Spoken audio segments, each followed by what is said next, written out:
Story one, I was at my grandparents' house one night. My grandmother then came into my room at 3:30 in the morning and told me, "Your grandfather needs your help. Get up." This sort of startled me because she has never done anything like this. I go out to where my grandfather is, right outside the door that goes into the garage, and he tells me that the garage door just went up and down 6 or 7 times. We need to check it out. I obviously said all right, and we went into the garage only to find the pull string that prevents the door from opening, which can only be pulled from the inside, was pulled. He looks at me and says, "We have to go outside to fix it so no one can get in." We then head outside, and when we rounded the corner to look at the garage, the motion lights came on, and there seemed to be scratches on the door. He and I fixed the door and went back to bed. About 2 weeks after this, I was staying there again and woke up at around 2:30 in the morning to hearing stomping in the kitchen, which is very close to my room. I get up and hear the stomps come closer to my door and stop. I figured that my grandfather was adjusting the thermostat. I opened my door to see what was going on, only to find that everyone in the house was asleep and all the lights were turned off. Needless to say, I didn't sleep well that night. A few weeks passed, and I went over there on a weekend because I had nothing better to do. Since it was a weekend, I stayed up rather late and fell asleep watching TV on my bed with my door open. It was about 1:30 in the morning, and for whatever reason, I woke up without any reason. I look around and realize that I had fallen asleep with the TV on. I looked at my door, and at that instance, I saw a man-sized figure step out of my doorway and walk down the hall towards the kitchen. I slammed my door and stayed up all night. By this time, I was pretty convinced I had a demon or ghost or something in my grandparents' house. I was just relieved that whatever was in their house wasn't following me. Maybe a month after the last incident happened, I was at my dad's house and I was about to go to sleep. At my dad's, I am on the other side of the house from everyone. It was maybe 10:30 at night, and I was about to go to sleep. I had laid down, turned my TV off, and was drifting to sleep. Then outside of my door, I heard a combination of stomping and a really low sound. This honestly scared the hell out of me. I, in all of my infinite wisdom, decided to see what it was. When I opened my door, I saw the same thing that I saw at my grandparents' house. I teared up from fear and left the light on and fitfully tried to sleep. It didn't work well. Maybe a month and a half had passed after the last incident. I was at a friend's house and he and I cleaned out his shed till we could just hang out in there and smoke his hookah. He usually has a lot of people over to his house, but this night it was just he and I. We were smoking hookah and were almost finished. We were just listening to some music, and I was just sitting there listening to the music when all of a sudden a black flash darted underneath my legs, but I didn't feel anything. I start to look around to see if one of his cats came in with us. As I started to look around, I realized that there is no cat in the shed. I start to become afraid on the inside, but trying to keep myself outwardly calm. I look up at my friend, who the look of being close to panic, and all he says to me is, "I think something just ran underneath your legs." At this point, I started freaking out because I didn't say anything about it.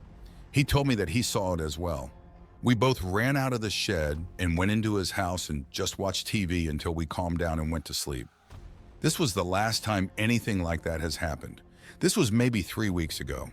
I saw this question and figured that this could be a good read to someone. Story 2. I've been waiting for some time to tell my story. Let me tell you, keeping this to myself has been a special kind of hell.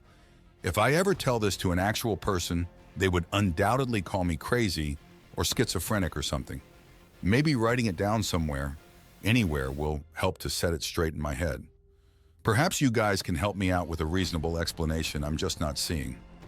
A little background context. When my sister was in utero, she was originally part of a set of twins, but swallowed up her twin as the pregnancy went on. It's called a vanishing twin. This will later become relevant to the story, so bear with me. My sister, let's call her M for the purpose of simplifying the story, has always had trouble with sleepwalking. My mom has had her examined by several specialists. It's that bad. They've only ever eased the problem temporarily, however. She sleepwalks on average about 10 times a month. The time this story took place, about a month ago or so, I was home from college for the weekend. I often stay up late at nights and decided to relax a little and watch some series before going to bed. It was about 1 a.m., I'd say. I was lying on my side watching my show with headphones on. I could see the hallway in my peripheral vision. When I next looked up, I suddenly noticed my sister standing in the doorway. Her eyes were half closed. She looked like she was sleepwalking. I took my headphones off and saw her slowly walking towards me. When she got close, I felt my stomach clench and got the most intense feeling of dread I've ever experienced. She didn't look like my sister. Every facial feature was slightly off, the way an identical twin doesn't completely resemble the other twin. What gave it away weren't her physical features, though. It was her expression. She had this smile on her face, is what I guess you'd call it, since the corners of her mouth were turned upward. It didn't look like any smile I'd ever seen, though. It somehow encompassed every awful, evil feeling I've ever experienced, read about, and imagined feeling. It made me think she was going to start screaming at any moment and never stop. Every single hair on my body was raised. She was just staring at me. I noticed dimly that her eyes were wide open now. She didn't look like she was sleepwalking anymore.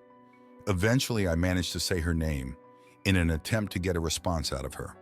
She then stopped smiling and said, "No, I don't think we've been introduced. I'm Annie." I think I was actually paralyzed with fear when I heard that. Somehow, eventually, I managed to scream and shove her away. My parents came crashing into my room. They thought someone had broken into the house. When they turned on the light, I knew it was Em standing next to me again. Her face looked completely normal again. She was awake at this point. She blinked a bit and said she couldn't remember coming to my room.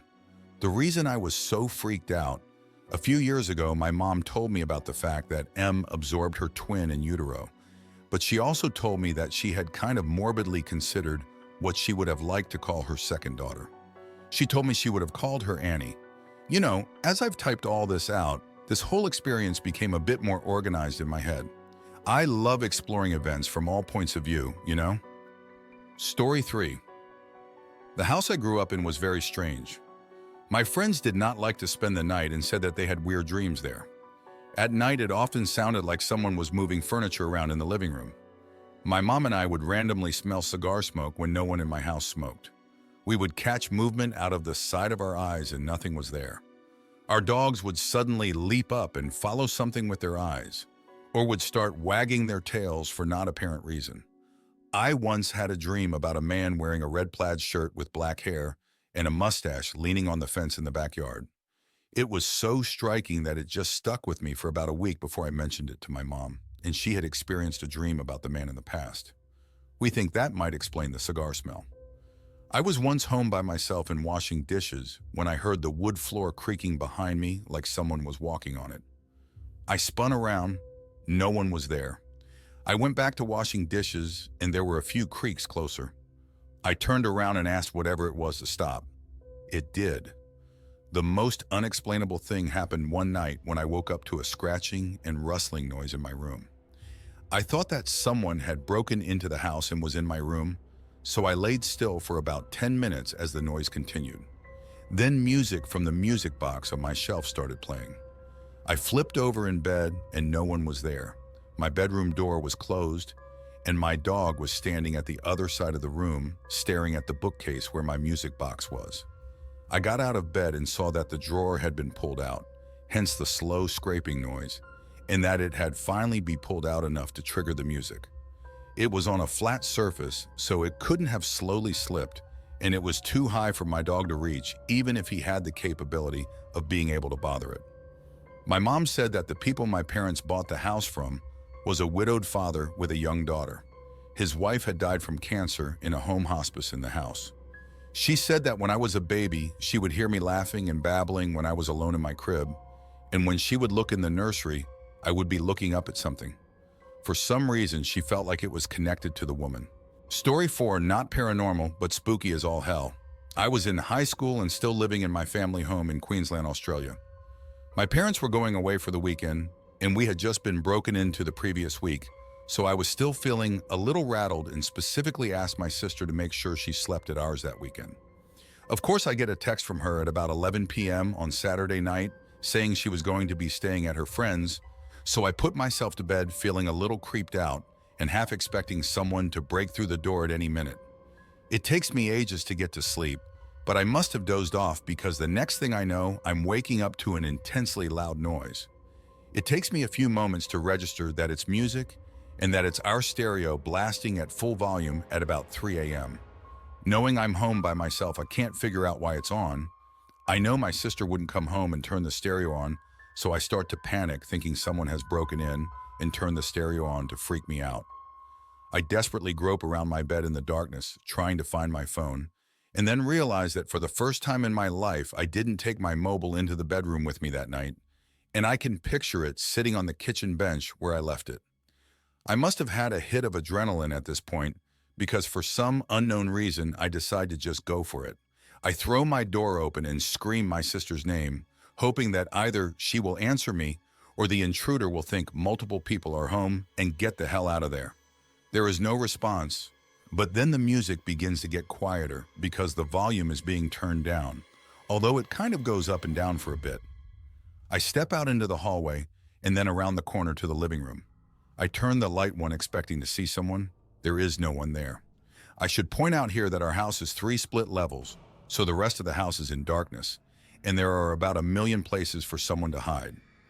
I start to take a few steps into the living room and think about whether to run to the bathroom, to lock myself in, or make a dash down the stairs past the kitchen to grab my mobile and get the hell out of there.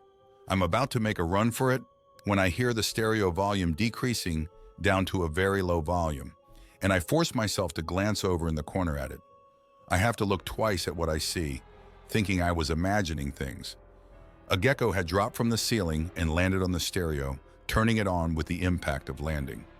The buttons for volume and on-off were positioned on top, and the gecko had been running over the stereo, probably startled by the noise, hence why the volume had been turning up and down.